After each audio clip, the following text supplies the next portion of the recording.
Van. Right. So, I love this record. I think it's some of the finest songwriting you've ever done. And, Oh, thanks. yeah, are you happy with it? Yeah. Yeah, yeah. Yeah. It's obviously the idea of being born to sing. It's a concept that I think all musicians can relate to. You remember like buying your first records? Yeah, I remember. The first record I bought was Sonny Terry Trio, Mm-hmm. Hoot and Blues. Mm-hmm. It was a 78. It was cost 1 and 6 on Parlophone. And how old were you? I was still at school, so it was like pocket money, so 13. 13, yeah. Was there a point when you realized that you weren't just going to be a guy who buys records, but that you Well, wanted my to father perform? had a lot of records anyway. I mean, Right. he turned me on to the bulk of it. Mm-hmm. The Chicago Blues, Muddy Waters, Howlin' Wolf, Bo Diddley, Louis Armstrong, Bechet, British trad, Dr. Bill, Chris Barber. Mm-hmm. He had a lot of key recordings that Right. influenced me. And at some point, you went from being a fan to being a guy who I want to do this, right? When I was a kid, I was singing in the prom, apparently. Mm-hmm. But I mean, I didn't really know until when I was at school, I wanted to be a vet. I've read that the area of the brain that processes music is initially it's there for us as infants. So before we have language skills, a mother will coo to a baby. Oh, look at the baby, and those intervals are the same for Aborigines or Eskimos or people in Detroit. The mothers use the same musical intervals, but for some reason we, even though we shut down 90% of the synapses in our brain by the time we're 12, we keep the music part open, which I suppose is to enable us to transcend the limitations of conversational language. That there are places where language won't take us. There are parts of us that don't address deeper things, which is what. Yeah, well, and from a sociological point of view, if you didn't tune out, if you went in the middle of town here or any town, and you weren't tuning out all the stuff that was going on around you, audio, Mm-hmm. you'd die. So in the modern world, to exist in the modern world, we have to tune out all this audio stuff because it would kill us, basically. So that happened over a long, long period of time where people were tuning things out to exist.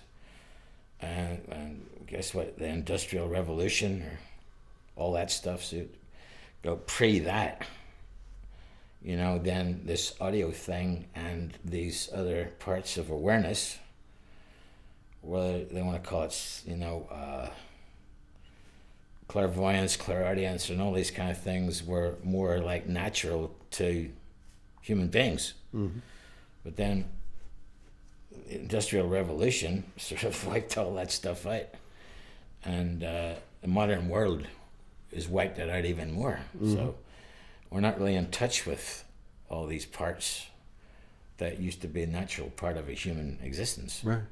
It was about a year ago that I came up here for the first time to talk to you about making a record, and for the first half hour or so, we were talking about doing a live album of you covering jazz standards, and somewhere in there,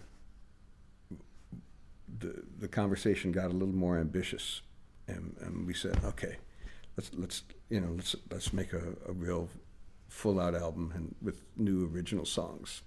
Did you have these songs before then, or? Yeah, they were recorded over.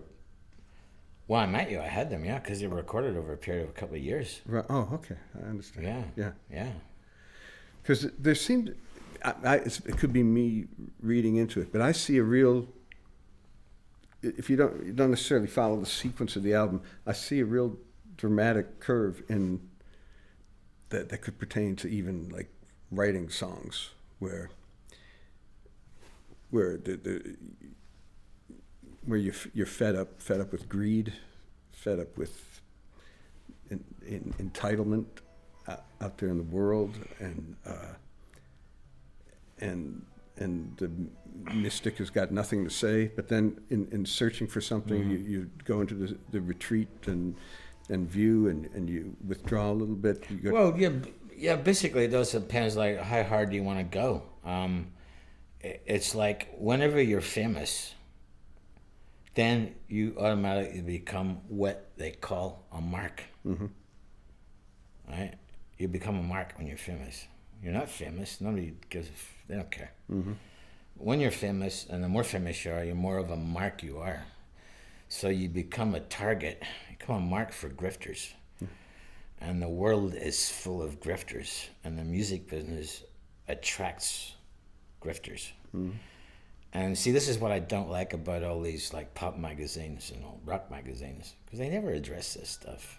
Yeah. But you didn't really find comfort. I didn't get a sense that you were soothed. Well, I mean, by the going down songs to are just Monaco. like, they're kind of windows, and Yeah. it's like I say. I mean, it doesn't. It isn't actual reality. You know Right. what I mean? Yeah. I mean, Yeah. like I say, some guy was asking me about, you said phony pseudo jazz. That's just a line I put in. I didn't. It wasn't really phony pseudo jazz I was hearing. Right. Yeah. But it just seemed to fit the song. So It's a great I was line, thinking yeah. about this guy. He's sitting in a restaurant and he's hearing like stuff, and it's not real jazz, and I stuck that in. But, there's stuff that you put in songs. It's Yeah. all. It's highly evocative, that man. It's a great image. They used to call it poetic license, Yes. but those two words have seemed to be, they've disappeared from the vocabulary. But that's what they called it back in the day.